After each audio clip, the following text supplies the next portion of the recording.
tentación. Pero hay cantidad de otros casos. Por ejemplo, ahora me acuerdo de 2 o 3. Hace unos 15 años, más o menos, hubo un tsunami en, creo que era Nueva Guinea, por ahí al norte de Australia. Y el problema ahí era que vino el tsunami y adentro de Nueva Guinea hay cocodrilos. Entonces, el mar por un lado, los cocodrilos de adentro.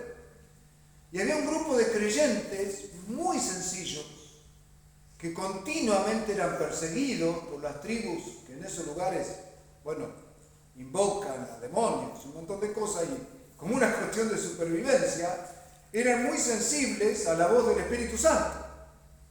Entonces el Espíritu Santo les había dicho, antes que venga el tsunami, tomen sus canoas e introduzcanse en el mar. Como estaban acostumbrados a escuchar la voz de Dios y a obedecerla, tomaron sus canoas, aunque no tenía sentido, se subieron arriba de la canoa y se metieron mar adentro. Ustedes saben que en el tsunami, mar adentro, es una gran onda, nada más. Entonces, vino esa gran onda, la pasaron por arriba, los que no obedecieron tuvieron el desastre del tsunami. Si no me equivoco, en esa ocasión, bueno, murieron miles de personas. Entonces, qué interesante es ser sensibles a la voz de Dios y obedecerla y estar acostumbrados a hacerlo. La otra anécdota que me acuerdo ahora, había un creyente que era armenio, a principios del siglo XX. Ustedes saben que Armenia en ese tiempo estaba al lado el Imperio Otomano, que es de los turcos. Y los turcos son musulmanes, los armenios son cristianos. Es más, Armenia dice ser la primera nación cristiana de la historia. Y alguien, porque como pasa acá todos somos cristianos, en teoría, pero este armenio era cristiano de veras y sintió la voz del Espíritu Santo a la noche, le dijo, andate de acá. Y es como José, ¿no? Cuando le dijo, toma al niño y a su madre y andá a Egipto de noche, sin tener ninguna razón. ¿Y José qué hizo? Le hizo caso y se fue. Después vino Herodes y mató a todos los pequeños. Y acá fue el gran genocidio armenio, que murieron la mitad prácticamente de la población de Armenia, murieron más de 1 millón de personas. Terminó ese armenio, bueno, lo recibieron como se dice, como refugiado en Estados Unidos, salvó su vida. Entonces, mantener una vida de oración, tener una vida de oración, nos puede ahorrar muchos problemas. Parece que no fuera espectacular. Parece que tener un devocional todas las mañanas no es gran cosa. Mantener el hábito de presentarse delante del Señor, mantener el hábito de leer todos los días un poco de la Biblia, mantener el hábito de clamar a Dios todos los días por el trabajo y por lo que el Señor nos vaya inspirando, pareciera que tiene un efecto preventivo que no tendremos que lamentar. ¿Y qué es de la vida de Jonás? Jonás estaba huyendo de Dios y cuando vino la tempestad, ¿qué estaba haciendo él? Durmiendo. ¿Cómo hizo para dormir? No sé. Se habrá atado a la cama, porque las barcas en ese tiempo no tenían más de 20 metros de largo, ni remotamente, y en una batidora, en un lavarropa de aquellos antiguos, estaba esa cáscara de nuez que se subía y se bajaba, y él estaba durmiendo. Y como vimos la vez pasada, los paganos le decían, ¿qué haces durmiendo? Orá a tu Dios. Bueno, porque él estaba durmiendo y porque no se había arrepentido y porque no oraba a su Dios, terminó orando en otro lado, orando en el vientre del gran pez. O sea, adentro de una ballena, de un cachalote o de un pez especial, no lo sabemos, compartiendo el cuarto con pedazos de pulpo, pedazos de almeja, un poco de jugo gástrico, saliva si tienen. Ahí en ese lugar, porque no oró en ese lugar, bueno, le tocó orar ahí. Le tocó orar, que además, pensé, yo esto lo estoy, digamos, meditando, también es un lugar oscuro, ¿no? Adentro del mar y adentro del cuerpo. Para los claustrofóbicos, la locura. Para los que tienen problemas de olfato, o sea, nunca me tocó ser un vómito de pez, pero esa es la realidad de Jonás. Y acá está la oración. Dice, entonces Jonás oró. ¿Por qué terminar así? ¿Por qué no orar antes? Entonces Jonás oró al Señor, su Dios, desde el vientre del pez. Dijo, en mi angustia clamé al Señor y Él me respondió. Desde lo profundo de los dominios de la muerte pedí auxilio y tú escuchaste mi clamor. A lo profundo me arrojaste, al corazón mismo de los mares. Las corrientes me envolvían bajo las ondas y tus olas pasaban sobre mí.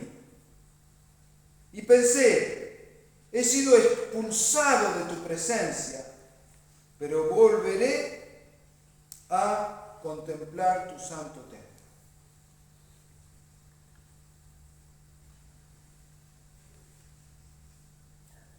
¿Qué positivo podemos ver de esta oración? Lo ayuda.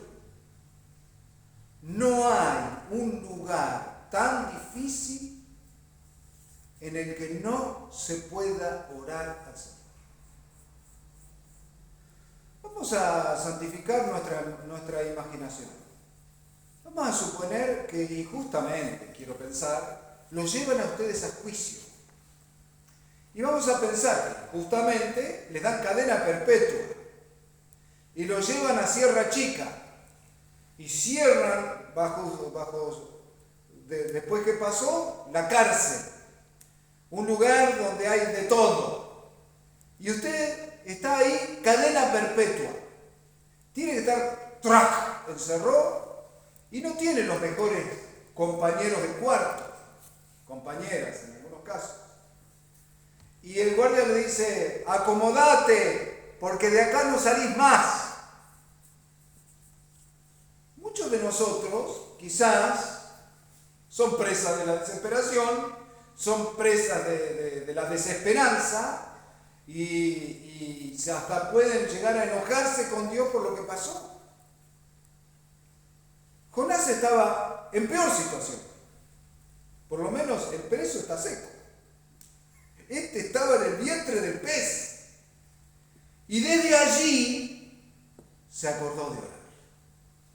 Entonces, esto si no estás pasando un gran problema ahora, de manera preventiva, acordate siempre que cuando estés pasando momentos difíciles, nunca te olvides de orar.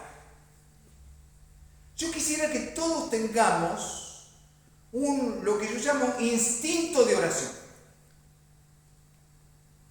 A mí me pasa que lo primero que me pasa en un momento difícil es orar. Una vez, me acuerdo, veníamos de Miramar con nuestro hijo Micael. Eran como las 11:30 de la noche del domingo. Al otro día había que ir a laburar. Todos teníamos compromisos el lunes. Llego, después de manejar 6 horas, cansado, generalmente hago el último día millones de cosas en Miramar, después me siento y manejo 6 horas, cansado, con los bolsos, voy a abrir la puerta, no puede abrir la puerta. Me quedaba fuera de mi casa con los bolsos, cerca de las 12 de la noche, al otro día me tenía que levantar a las 6 de la mañana. ¿Cuáles son las variables? Consultar a un cerrajero que me va a costar la mitad del auto y que probablemente venga a las 2 de la mañana. Era la peor de todas las situaciones. Yo oré al Señor y le dije: Señor, en el nombre de Jesús, te ruego que me soluciones este problema. Reprendí el problema de la llave, expulsé los demonios, todo. Y después nada. No tenía ni una pinza, no tenía herramienta, no tenía nada. En eso va bajando un tipo por la escalera. No sé qué pasó, si pasaron 2 minutos. Bajaba el tipo por la escalera y le expliqué la situación. No era ni de ahí, pero dice: estoy cuidando el departamento, lo que tengo es una pinza. Y bueno, tráeme una pinza, algo voy a hacer. Y empecé a hurgar, triqui, se abrió. Mi hijo me dice: ¡qué grande, pa! Y yo dije: ¡qué grande, pa! No hay lugar imposible donde todavía no se pueda clamar a Dios. No hay una situación más difícil que la de Jonás, donde Jonás clamó a Dios. Y él tenía que subir varios escalones. El versículo 4 dice: pensé, he sido expulsado de su presencia. He sido expulsado de tu presencia. Y tenía bastantes razones para pensar. Había sido rebelde. Era un hombre de Dios. Conocía a Dios. No era ignorante. Y a sabiendas y con las posibles consecuencias, como si fuera posible, quería huir de la presencia de Dios. Y él sabía perfectamente que todas esas consecuencias las estaba sufriendo él en ese momento. Dice: pero volveré a contemplar tu santo templo. Dice: las aguas me llegaban hasta el cuello. Hasta el cuello. Lo profundo del mar me envolvía. Las algas se me enredaban en la cabeza, arrastrándome a los cimientos de las montañas. O sea, otra que hasta el cuello. ¿Vieron? Hace poco aprendí lo que significa hasta las manos. Una expresión bien argentina. Dice: ¿cómo estás? Hasta las manos. Me di cuenta hace un par de años que si vos estás hasta el cuello, estás hasta acá. Pero si estás hasta las manos, que ni las manos llegan a la superficie. Bueno, él estaba ahí, hasta las manos. Un escritor que me gusta mucho, que se llama Rick Joyner, él dice: toda la iglesia está en la situación de Jonás. Hay algunos que están huyendo de su presencia. Ustedes saben que por lo menos la mitad de los creyentes en la Argentina no se están congregando.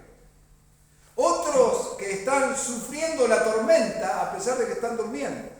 Otros ya han sido tirados por la borda. Y otros están siendo tomados por el pez. Y otros están al final del proceso siendo vomitados en tierra firme.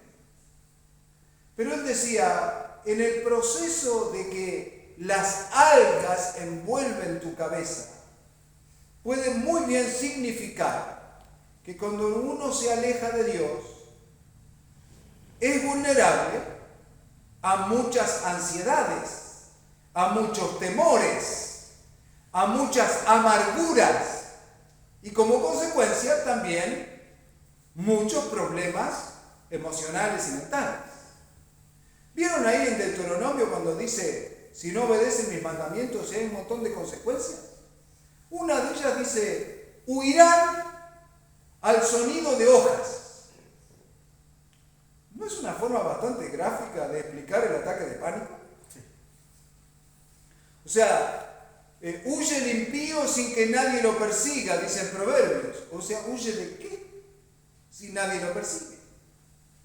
Y el temor, el ataque de pánico, es casi una pandemia emocional en este tiempo. ¿Y cuántos están en depresión? ¿Y cuántos están en las casas sin poderse levantar? ¿Y qué es la depresión? Obviando el problema biológico, obviando un problema, digamos, de hormonales o de algún tipo fisiológico, a veces la amargura produce depresión. Una predicadora, Cindy Jacobs, dice, es un enojo frisado que uno trata de ignorar, pero te ataca desde la espalda. Pero el Evangelio, sencillo Evangelio, es una fuente de salud mental. ¿De qué le vas a tener miedo? Si Dios es por nosotros, ¿quién estará contra nosotros? ¿Le vas a tener miedo a los problemas económicos? Si el Señor es tu pastor y nada te faltará. ¿Le vas a tener miedo al diablo? He aquí les doy autoridad sobre toda fuerza del enemigo y nada les dañará. Y todo eso es porque la sangre de Jesucristo nos limpia de todo pecado.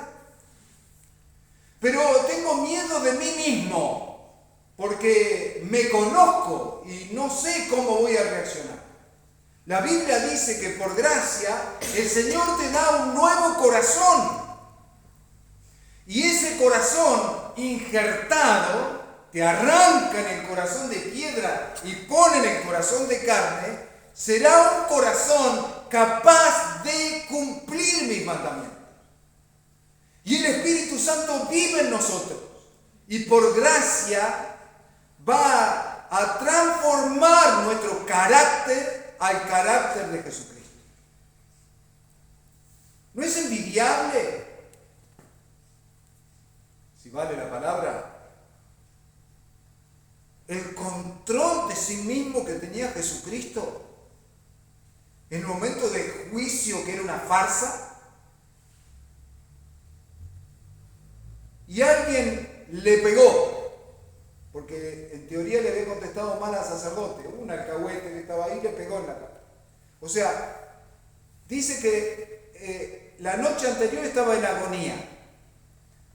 Dice que fue llevado sin dormir, en un juicio que era una farsa. Y en ese extremo alguien le pegó en la cara.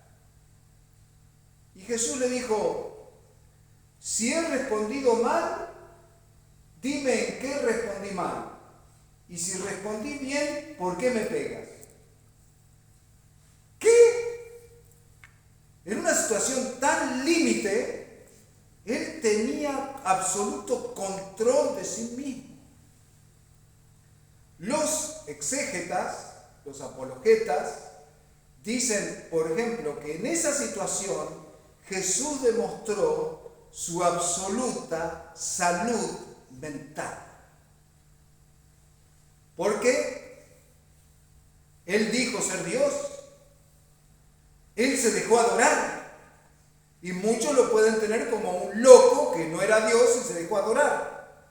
Pero en esa situación él demostró absoluto dominio propio. Y él lo demuestra permanentemente. El Evangelio es una fuente de salud mental. Nos quita nuestros temores. Nos quita la depresión, porque como hemos sido perdonados, perdonamos. Nos quita el gran temor de la humanidad, el temor a la muerte. Dice que Satanás los tiene esclavizados a toda la humanidad. ¿Esclavizados cómo? Por miedos, por religiones que te tienen atado durante toda la vida para que sigas fiel a esa religión por el miedo a la muerte.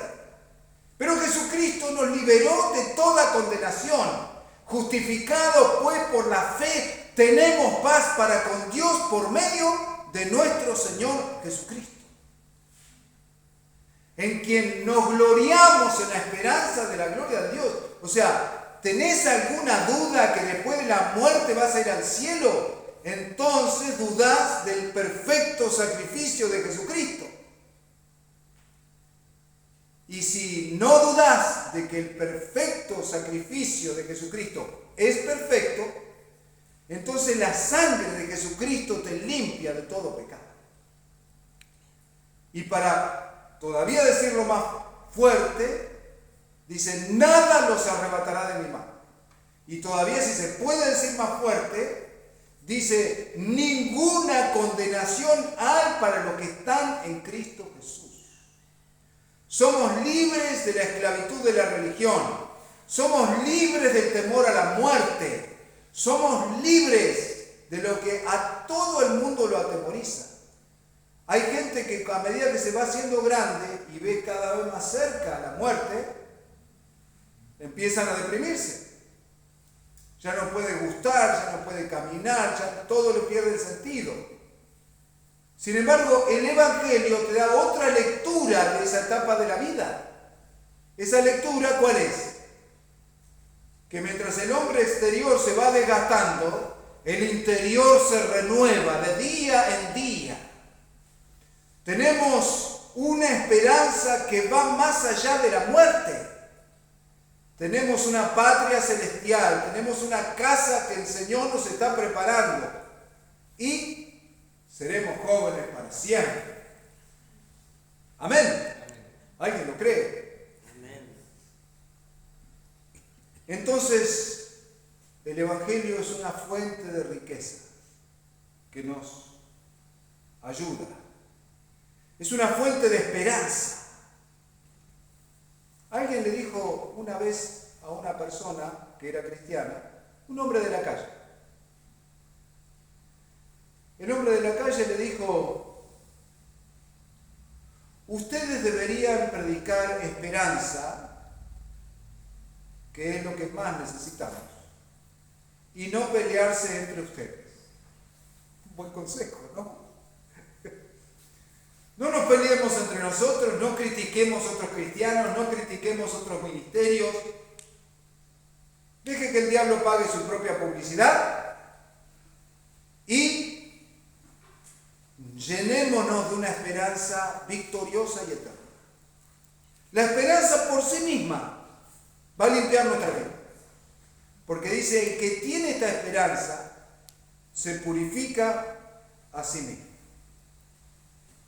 Dice, pero tú, Señor, Dios mío, rescataste mi vida de la fosa. Al sentir que se me iba la vida, me acordé del Señor y mi oración llegó hasta ti, hasta tu santo templo. Los que siguen ídolos vanos abandonan el amor de Dios. Yo, en cambio, te ofreceré sacrificios y cánticos de gratitud. Cumpliré las promesas que te hice, la salvación viene del Señor. Podríamos hacer esta pregunta, ¿y qué hubiera pasado si Jonás no hubiera orado desde el vientre del gran pez? Y probablemente haya seguido su proceso digestivo. Entonces, qué bueno que hasta ese momento por lo menos oró en esa situación difícil. Y esto quiero prevenirte de un engaño del diablo. Cuando a veces uno siente que está apartado, dice, no voy a orar porque no me gusta ser de los que oran cuando lo necesitan. Ore siempre, aun que esté en el último extremo. Instinto de oración, clamor, que no sea el último paso, que sea el primero. No pensemos que porque tenemos recursos, que porque tenemos medicamentos, que porque tenemos hospitales, que tenemos otros recursos que otros países o otras personas de este mismo país no tienen. Confiemos en medicamentos, en médicos. Ore siempre, espere un milagro. No puede ser que la prosperidad ahogue nuestra fe. Ore siempre y en todo lugar. ¿Le duele la muela? Ore. ¿Está gripado? Ore. ¿Le duele la cabeza? Ore. Lo simple, pero también lo complicado. No sé cómo vas a resolver esto. Quiero formar una familia. Quiero que bendigas a mis hijos. Uno, cuando tiene hijos, se torna vulnerable para toda la vida. Los que no tienen hijos que tengan 40 años, les digo, aunque tengan 40 años, igual tendrás carga por ellos. ¿Y qué hacer? Porque ya están viviendo su vida, toman sus decisiones. ¿Qué hacen? Ora. bendice a los hijos, clama por ellos. La oración hace que no seamos sobreprotectores también. O sea, que libra a los hijos de nosotros mismos. No. Oremos por ellos, bendigámoslos, confesemos palabras de fe sobre ellos. Y por último, ¿qué te enseña todo esto de Jonás? Que Dios da segundas oportunidades. Y terceras, y cuartas, y quintas. Que Dios no se desentendió de Jonás. Que se tomó el trabajo de generar tormentas. Que se generó, dice en algunos comentarios de rabinos, dice, mas Dios envió un pez. Y los rabinos dicen que ese pez estaba preparado desde hace años, diseñado para tomar a Jonás. Qué interesante, ¿no? Porque ese pez no creció de un día para el otro. Entonces ya Dios había previsto años antes de crear ese pez y que ese pez esté dando vuelta por esa zona, en ese momento, en ese lugar, durante esa tormenta, lo reconociera a Jonás y lo tragara. Y todavía Jonás no había pecado. Qué interesante, ¿no? Con Pedro nos pasa una cosa parecida. Satanás los ha pedido para zarandearlos como a trigo. Pero yo he orado por ti, Pedro, para que tu fe no falte. Y una vez vuelto, confirma a tus hermanos. Pero pará un poquito. Pedro ni siquiera había pecado. Y ya Dios sabía que iba a negarlo 3 veces. Y que ya sabía que se iba a arrepentir. Y ya sabía que lo iba a perdonar. Y ya sabía que lo iba a restaurar. Y ya sabía que él iba a ser líder de esos discípulos, porque dice, confirma a mis hermanos. Entonces, si él se tomó el trabajo de sacarnos la culpa, si él se tomó el trabajo de sacarnos la condenación, si él se toma el trabajo que se tomó con Jonás, también se va a tomar el trabajo con vos. Solo que aprendamos de Jonás. Cuando vemos que hay una tormenta, oremos antes de ser vómito de pez. Te damos gracias.